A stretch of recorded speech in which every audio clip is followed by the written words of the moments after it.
You're watching The Experience Comic Culture and Sales, streaming live daily to Facebook, YouTube, Twitch, and Twitter.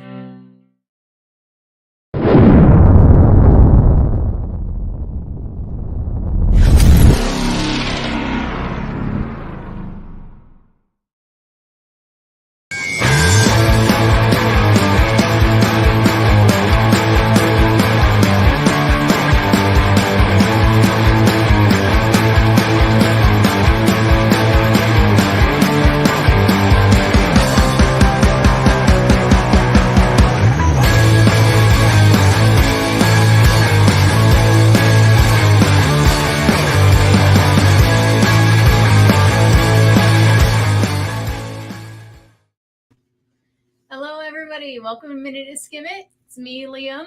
Me, Shanice. Hello. So if you've never seen this show before, welcome. If you've seen this before, you already know the spiel that I'm going to give.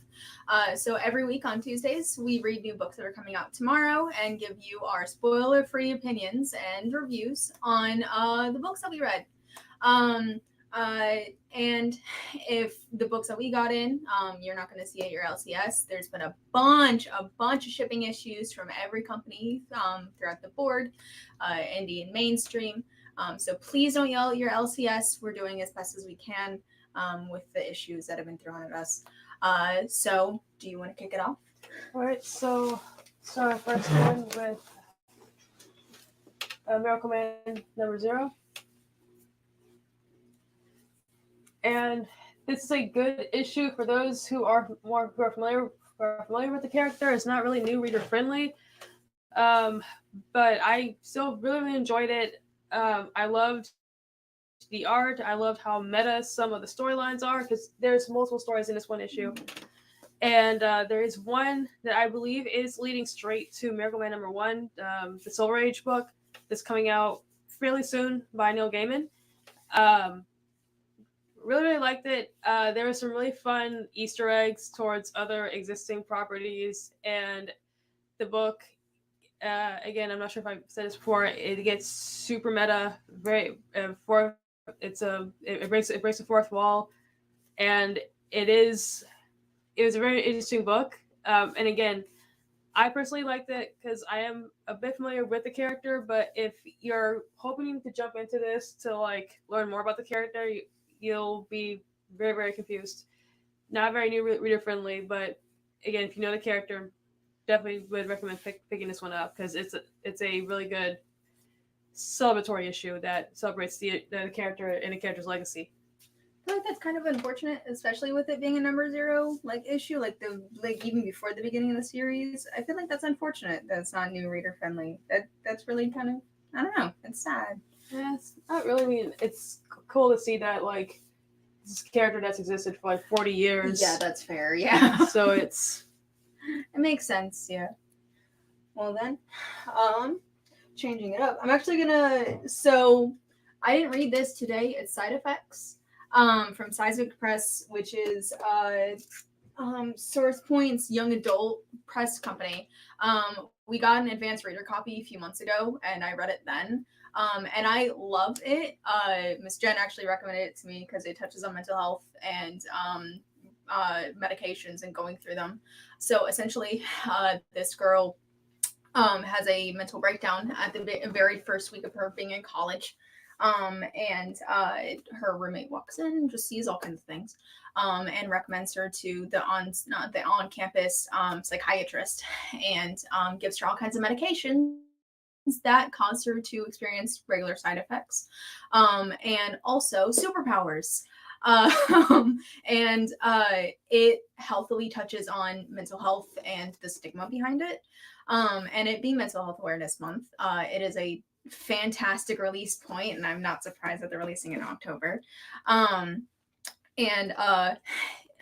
I will warn, trigger warning, if you know anybody who has experienced grooming from an authority figure, or seen the effects of deans of students not taking grooming from teachers seriously, that's the warning that's out there. But the way that they express medications, going through medications frequently, just trying to find something that works, works really, really well. As somebody who's been put on medications before and have felt terrible side effects like she had, it is fantastic, and I recommend picking it up. It's actually going to be my pick of the month, if I'm being honest. I fell in love with it when I first read it over the summer.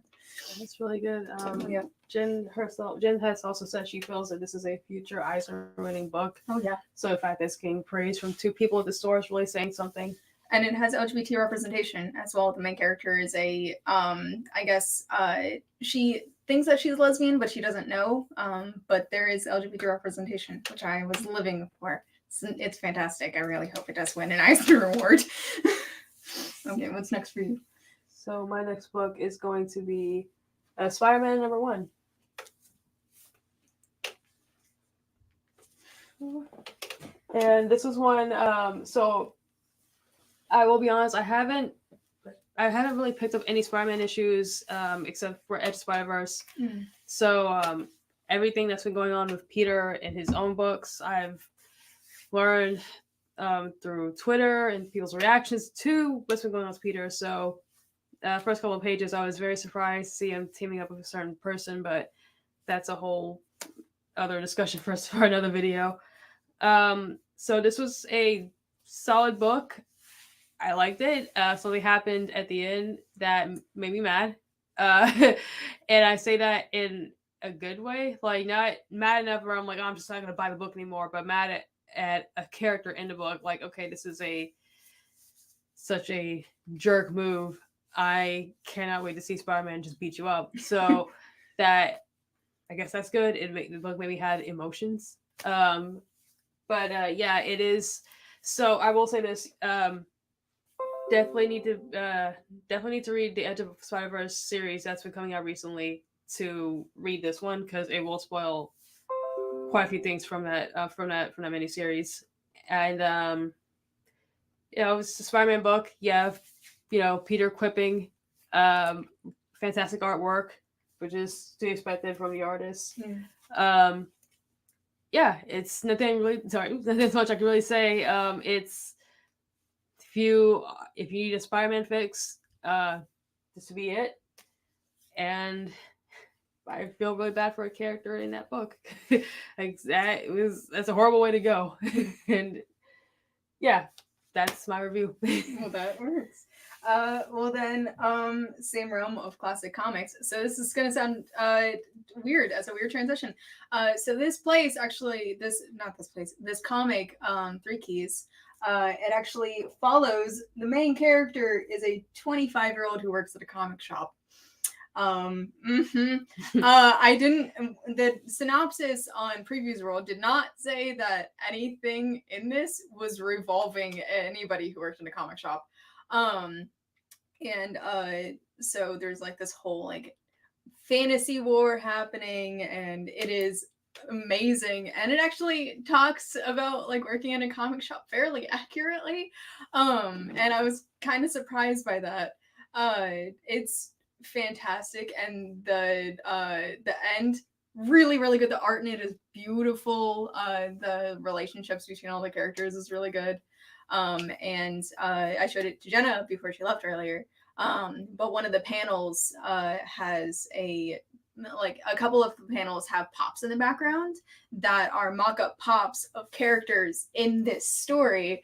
And I thought it was really cool. Like they talk about like how working in a comic shop works, and just collectibles and stuff. I thought it was really interesting. I thought it was really good. I recommend it if you've been looking for like the sci-fi crossover kind of stuff that's been coming out lately, and the fantasy crossovers too. It's fantastic. I thought it was good. Right. My next one is going to be Earth Divers Kill Columbus. And as you can see from the cover, you can probably figure out who they're going to kill, like which Columbus. So I've read the writers. I've read a book of his earlier this year. I really enjoyed it. Stephen Graham Jones. And if you like horror, I definitely recommend his books. Basically, the premise is in the year 2012, 2112, there's a group of 4 people. They go back in time to kill Christopher Columbus because that may save the world from itself, because the world basically like implodes. It's basically like this wasteland. The people who have the means to leave the earth, they're already gone. They're on ships. The ones who don't have the means to, they're on Earth, and obviously, from what you can see in the first couple of pages, it's not great. So they send someone back in time, and this is after like months and months of prep, like learning like the different languages, Portuguese, English, Spanish, and how to be a sailor, because to first meet Christopher Columbus, you have to meet on one of his ships. And I really liked it. The protagonist was someone who I was not expecting. He's more of a anti-hero, which I really like. Just something that he does in this issue that was just, it was really cold, but you understand why he did it and why this mission is so important. And I when I first read it, I thought, okay, it'll be kind of like this, like kind of like cheesy, but kind of like still kind of awesome, like this Inglourious Basterds vibe to it. Like, all right, it's historical fiction, but like let's just make it like super fun and great, crazy and violent. This one, the tone, and again, going from the writer's other works, it's a bit more serious, and it's like, oh boy, these characters are going to make some really, really tough choices throughout this book, and I'm looking forward to seeing it. But man, like I can't like get over like what this dude did at the end of this book, because it's heartbreaking, and it's like you wish that he didn't have to make that decision, but it's like, well, yeah, I guess if he needs to stay undercover and not like, found out about that he's from the future. But yeah, if you like, I guess speculative historical fiction, definitely do recommend this one. And Christopher Columbus dies. I mean, it's like yeah, definitely do recommend it if that is your jam. Well then, I guess I'll transition into when it comes to time travel. So Ant-Man number 4. It's the end of the series. It was a limited 4-issue series. I was kind of disappointed in this ending. Like, so if you didn't know, throughout this entire series, this dude has gone back in time and essentially kidnapped every Ant-Man iteration that has existed in the Marvel comic universe, and a little bit of the cinematic universe too, because the design of Scott Lang in this looks like identical to Paul Rudd. And so issue, Scott Lang got kidnapped by this dude who's going through different universes, and brings them all into this like Ultron kind of I'm not sure. I was very confused reading the last issue and this one. I didn't really know what was going on. All I know is that it's supposed to be leading into the limited Wasp series. And that's cool, but there's not a really smooth transition at the end. It's just all these Ant-Man just like, so let's do this, bro, dudes. I felt like it was just a very anticlimactic end to the miniseries. Like it ends in the most like predictable way. Like they get meta throughout this entire series and don't use it at all at the end. Like if you like that, if you've been liking this Ant-Man series, pick it up, finish out the series, but I didn't feel like it was a satisfying ending. That's all I'm gonna say. I was very disappointed. I've been really liking the series so far, so I need to. Well, I was waiting for that until tomorrow to read it. Yeah. So I'll still check it out because I really, really loved every single issue in this series. I thought it was great.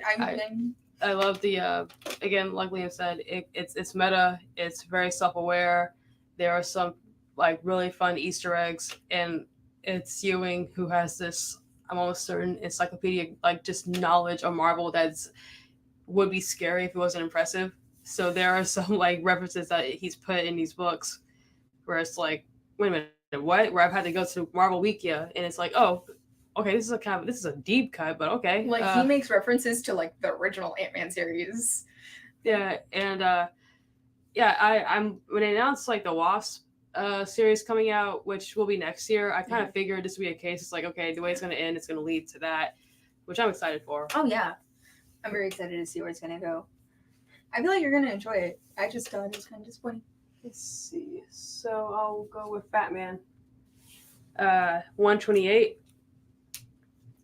So I'm pretty sure, like, whenever I appear on the show, just expect me to get Batman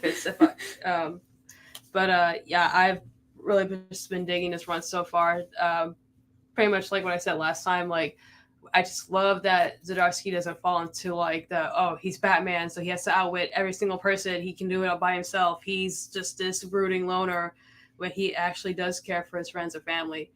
And in the last issue, which I feel like it's been a couple weeks, at the end of the last issue, Superman shows up, and the way that it's written, it's like, okay, this is why Superman is still like this heavy hitter, why he's still so respected both in universe and out of universe, why he is the superhero. And it still holds up in this issue where, like, I mean, there are these lines where it's like he's like a dad, but you know that you're going to be safe, that he's going to protect you.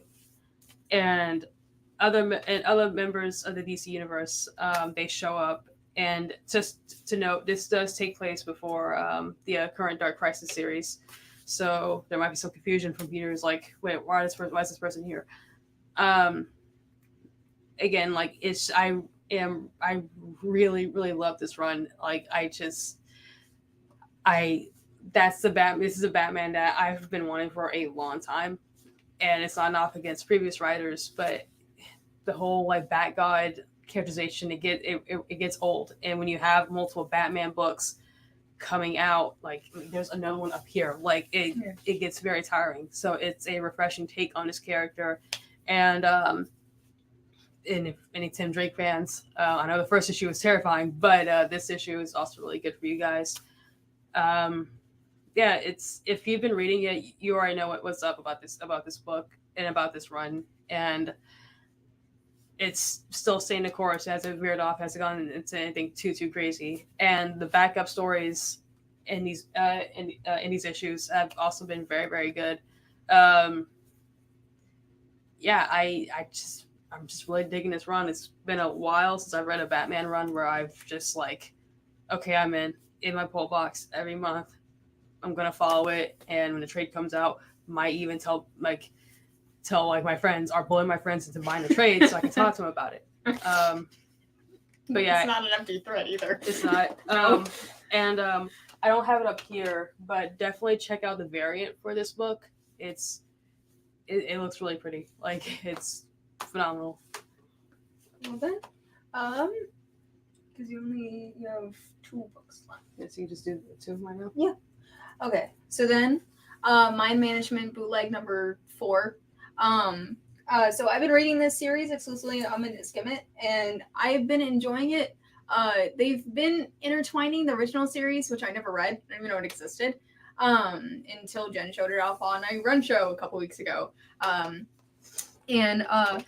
So essentially, it's kind of hard to explain without spoiling the entire plot. There are 4 survivors from a Zimbabwe incident that happened, I guess, in the original Mind Management series. These 4 people know way too much about what happened, but they don't realize that they know a lot. This kid, I'm assuming, is either homeless or is living by himself, goes and looking for a new job and finds the Mind Management, which essentially is very like what is it, like red rope kind of people, like conspiracies, but like it's real. Like everything that you think about is wrong in the world is wrong. Essentially like Matrix kind of situation. And so this kid has now become a recruiter and recruits the 2 original characters from the original Mind Management series, where that kind of threw me off. Like, I'm gonna keep reading the series because it's very interesting concept. I said this last month too about the last issue, not knowing anything about Mind Management. I'm kind of lost. with the background on these characters, because they keep hinting to a background that I know nothing about. This issue, I was still kind of lost. You remember if it's this issue? Yes, it is. This issue, there's like a weird thing of like memes and human sacrifice. I'm very confused. They acknowledge like this meme that came from the original series of a cat. And they make references that I understand, which is nice. But I feel like it's very targeted at my age range, being in my 20s. And they're like, references, they rickroll me at one point. There is a panel where it's a rickroll and I'm offended. But like I'm like I said, I'm enjoying the series, and it's hard to explain the series without knowing anything that happened in the original one. And it is beautiful art design. It's changing each fall or each issue, which I'm fine with. It works with the kind of story that's going on, where it's slowly changing your perception of how this world is actually going. And it's changing how you're going to view the story going in, because it's always going to consistently be changing, because you'll never know what's truly the right art format or truly the right thing for this story. Because you'll never know, and that's the whole point of it, is that you'll never know what's truly real in the storyline, which is beautifully done. And the storyline is honestly, it's decent. Just the confusion with the original series is all I got there. So, yeah. And then knocking out the second one, Shock Shop number 2. So we read issue 1 last month. And this one, they same thing with 3 Keys. They acknowledge like the comic book industry and like what actually goes behind the scenes in an LCS. And for like the narrator parts. And so there's one new story in this, and then a number 2 to the first story, which was called The Familiars. And if anything, if you don't like the first stories, keep up with the Familiar storyline, because it is so good. I kind of don't really know what's happening in the best of ways. So there's like this demon, I guess, in this guy's house. He's a divorced parent. He takes the kids in on the weekends. And only at that point, only the kids could see those demon ghost things. And the first story in the last issue, it was a story. I mean, it wasn't fantastic, it wasn't terrible, it was a story. But The Familiars is my favorite story that is now an on-running thing. And not a huge twist, but it's that's at the very end. But the art in it is beautiful. It definitely honestly gives you that 90s like Tales from the Dark Side, old Goosebumps, like the stuff that you would have grown up with 90s children's horror. So it seems like it's not going to be a continuation of Both Stories Horror. Producer Beyond the Scene commented something. So it seems like every issue is going to have one continuing storyline and then a different original storyline that's going to be on and off, what it seems like. Because in the first issue, there was 2 storylines that are obviously going to be continuing. But I think it's going to be trading off each issue, is that it's going to introduce you to one new story and then be continuing the last story, because it's a flip book kind of thing. Like it ends in one and then you flip over the book and you read the other one. Familiar is going to be the continuing second storyline, and then be trading out the original storyline from the first issue with new original stories. That's what I'm pretty sure is going to be happening, because they wouldn't have continued it, I feel like, otherwise. It would have been very strange if they did. So, yeah. If you like the old 90s nostalgia for children's horror, pick it up, because it is definitely aimed at that audience that grew up reading that. It is the general. So yeah, pick up Shock Shop if you are interested in that kind of thing. So what's next for you? Because you got a spooky thing. So, Gotham City Year 1, issue number 1 by Tom King. I'll get the spooky one for the last one. Yeah. But this was actually pretty creepy in its own right. So it follows Sam Bradley. He shows up from time to time in different Batman books, Catwoman books. And it is a noir that takes place in the 1960s. Deals with with early relatives of, a certain billionaire playboy in this universe. And he has to figure out the disappearance of a Wayne family member, and it's reminiscent of a previous disappearance, kidnapping, back in the early 1900s. I don't want to spoil, because it's definitely one of those it's horrifying, and it's a lot of people's it's their worst nightmares, and it's Tom King, so it's going to be a really dark story. And if you like noirs and mysteries with a superhero twist, definitely do recommend it. Despite the title, Batman doesn't show up in it, so spoiler alert. Well, not a big spoiler. It's not like anything with Gotham. If Batman shows up, there's Arkham. There's an Arkham book that you expect. I mean, Arkham was around before Bruce Wayne was even born. So same logic with Gotham City. Yeah. So these are other stories that I really do dig, because Gotham is a character within its own right. So it's interesting to kind of see other supporting players have their own limelight and have their own storylines. Definitely do recommend, because it's definitely it's perfect for this season, spooky fall season. Definitely do recommend if you are in the mood of a very good mystery. Okay. Someday I'm going to set up a camera so that way the audience can see what I do to you guys from the background. Because I just kill you guys every time. Jen is dancing, and that's why I keep covering my mouth, because I'm trying to not laugh. So you have your grade too. So Survival Street number 3. I have been loving this series. It has been beautiful so far. So to catch you up, if you're kind of behind on it, so essentially about 20 to 30 years in the future, corporations are given the legality to take office. So they make a Nestle joke in this, so they don't get sued. They spelled it a different way.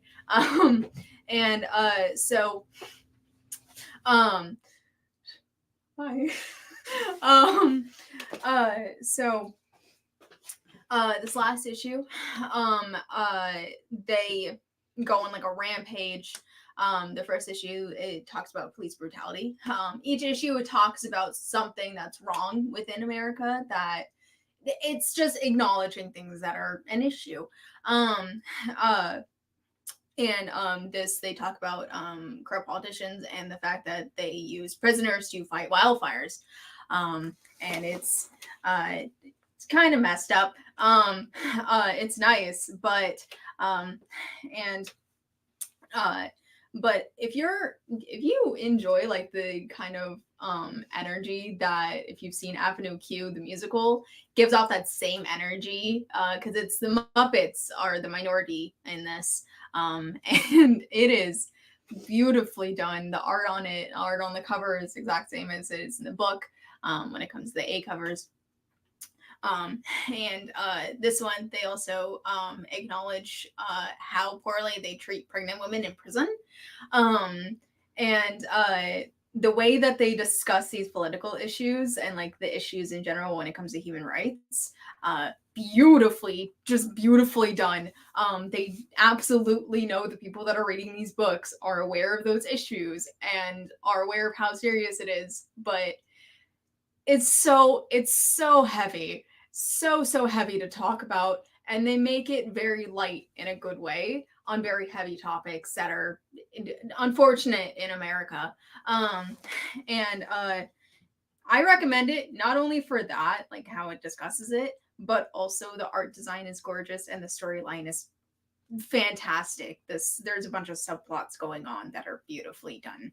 So pick up Survival Street, please. Nobody else is reading it, and we need more people to read it so I can have more discussions online. So yes, that's all I'm gonna say on that. So Alright, so my last 2 books, they're horror related, as you can tell by the covers. mm-hmm. I will start with Night of the Ghoul by Scott Snyder and Francisco Fantavillas. And just out of curiosity to those watching, I am curious to know what's the last horror movie that you guys watched. The reason why I asked is because it's relevant to this book. It's about a lost horror film, Night of the Ghoul, and there's only a certain amount of film that actually exists. Some people don't actually believe it actually exists. They thought it was just this urban legend that's kind of spread amongst like horror fans. Yeah. Turns out it is real.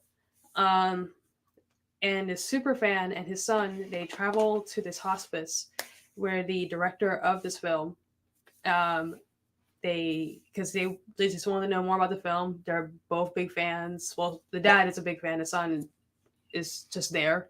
He wants to be there for his dad, obviously. And I just really liked this issue. It's obviously a setup issue, as all number ones are. But it's just so just creepy. Like, so reading Night of the Ghoul, Gotham City Year One, and Dark Ride back to back, it's like, oh, I'm very happy it's October because it's really getting me more in the mood for it. So the issue, it has 2 stories going on.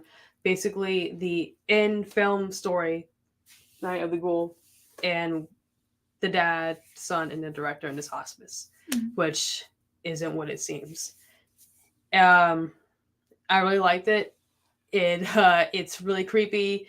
The creature that you don't even really see like in full, just brief glimpses of it, but to me that's just enough. It's like, Jaws, like, you don't really fully see it at first until you do eventually see it. But like, it's creepy because your mind fills in the rest, and that's the kind of horror that I just absolutely love. And it even pulls off like the whole I know the It film that came out a couple years back, part 1. It pulled off the whole like you see someone in the background just like staring. Something that happens in this issue, which is really cool and also very freaky. Yes, thank you to the producer for backing me up on this. They also recommend Night of the Ghoul. It is a incredibly well done story. You'll definitely love it if you're a horror nerd. And at the background, like they'll go more into into more detail about it, but it is also an issue about a man and his son and their relationship, because you can tell it's strained. It's, the dad, he's trying, and I think it happens to everybody. Like when you get older, like you try to find like that one thing that you and your parents can like bond over, because like that one middle ground that you two have, right? Yeah. And you can kind of tell from in this issue, it was at some point horror films, but the son, he's kind of grown out of it, and the dad, he's like, oh, but we got to do this. So and there is also something else in addition to that, that the issue didn't fully go into details about, but I'm pretty sure that the second issue will explain things. But yeah, this issue, man, like it got to me, like, oh, this is creepy. Like, I would not be surprised. Ooh, sushi. Nagira's. Oh, I wish I was you. I actually almost grabbed that, and then I was like, no, somebody else is going to be reading it. Now I need to read it to answer the horror movie question. The last horror movie I watched was actually Child's Play. It's my first time ever watching it. Oh, nice. Oh yeah, and I thoroughly enjoyed it. I'm kind of glad that I waited until I did to watch it, so I can completely appreciate it and not rag on it.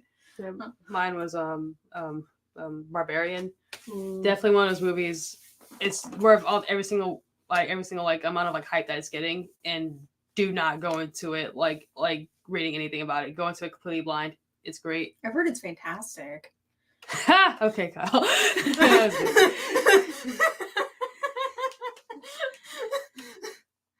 Oh, that makes sense. Yeah. My boyfriend's the same way. He does not care for horror at all. I grew up watching horror. That was our thing. My sister almost went to the Pittsburgh Art Institute for special effects makeup. So like we're huge horror buffs. like James Cameron's gonna come after us now because I comment. Thank you. He's gonna be like, no, just ban Hammer immediately. Like, you can't talk bad about my movie that's almost 10 years old. That's impossible. How dare you? Oh my gosh. Well, then I guess I'm just gonna finish up with Golden Rage, which is not horror, but it's fantastic. I started reading it via Minute To Skim It, and I recommend it to everybody. So if you don't care about the storyline at all, I'll get into it in a second. There are DIYs at the end, and there's also Golden Girl quotes on the back. So if anything, you don't like the storyline, the DIY like home stuff, really good. This one has lotion, like self-care stuff. The last one had like tonics. They're all really good recipes. I would actually take a picture of the like recipes that are in it because they're easy to make at home. But so storyline, somewhere in the world, once women are deemed infertile or no longer to be able to reproduce, they are all thrown onto this Hunger Game-esque island, or like Lord of the Flies. And they have to survive.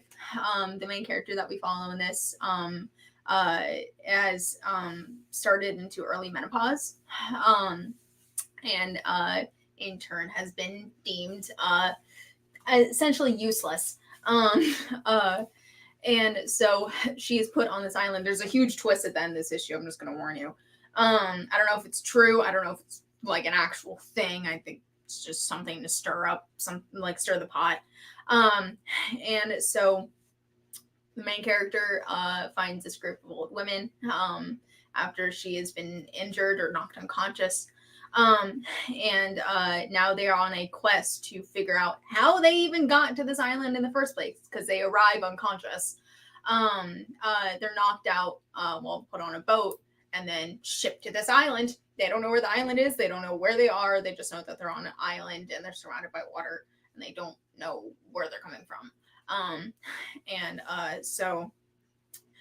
It is, I enjoy like subtle political undertones when it comes to certain things, especially things that would either eventually affect me or affects my friends. It is a fantastic take on how most of the world treats women that can no longer reproduce. The treatment towards women with early menopause is very much like acknowledged in this. And it's very well acknowledged. It's not like this is an issue. It's a very much like, this needs to be talked about. It needs to be discussed more. It's a problem in the world and it's not talked about enough. Just in general, it's just a really good series so far. This and Deadliest Bouquet, definitely two things to keep up with, because I recommend it all the time and I have not heard any complaints about it. So pick it up before it goes really quickly, like 8 Billion Genies is starting to go. So, no, Dark Ride. Right, so my last one is Dark Ride. Yes, I was very excited to hear your review for this. I'm with you on that, Jay. I am with you on that. That is the only movie this year that made me like legit furious, so I'm with you on that. So Dark Ride issue number 1. So earlier in another episode, when I was reviewing Cube Show, there was a preview for this book that I thought was kind of like a tie-in to Creep Show, so I was incorrect on that. Mm-hmm. So I just want to correct myself on it. Mm-hmm. But Dark Ride, as you can tell, it is the theme park from Heck, and it's basically evil hipster Walt Disney. That's why I can describe him, like of when he was younger. That's all I could think about. It was just like evil hipster Walt Disney. And he has a theme park that is horror themed because he wants to scare people because it's fun. It's fun being scared. That's why we all watch horror movies. Like it's something just so fun about just like screaming your head off or just seeing just Michael Myers just go to town on someone. Adrenaline gives you dopamine. Exactly. So it's like, that would be fun to go to a horror park. So it follows this guy that you see on the main cover. He is a huge horror fan. He's a fan of this theme park. So he's just really jazzed for a stick. So from the jump, you can tell there's something up with this guy in his backstory, with like this free flashback, and it's like, oh, this is gonna come back later, and something happens at the end of the issue where it's like, okay, well now I'm hooked, and it follows him. He meets his new coworkers. He meets the owners, the current owner, who is the son of evil Walt Disney, and his son. You can tell something is off with him, and you also meet someone else tied to his family. You're like, okay, this person is trouble. This book is great. It's really funny. It's bloody. It's just a really fun thrill ride.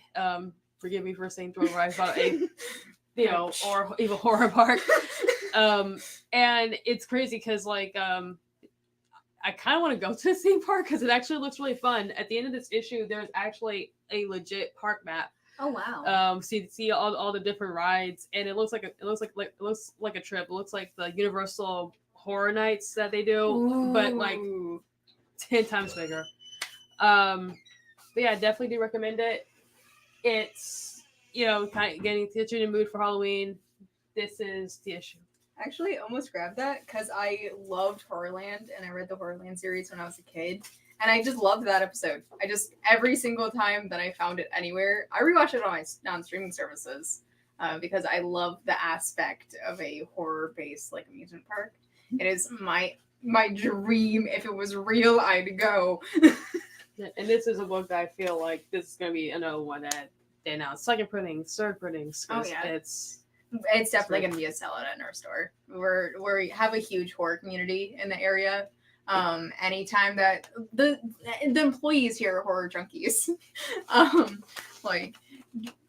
it's definitely going to be a sellout for us, and I definitely need to check it out when I come back from my vacation. So, I think that's everything. Well then, I guess we're gonna call it here. I've been Liam, and this has been Minute To Skim It. See you guys next week. Bye. Bye.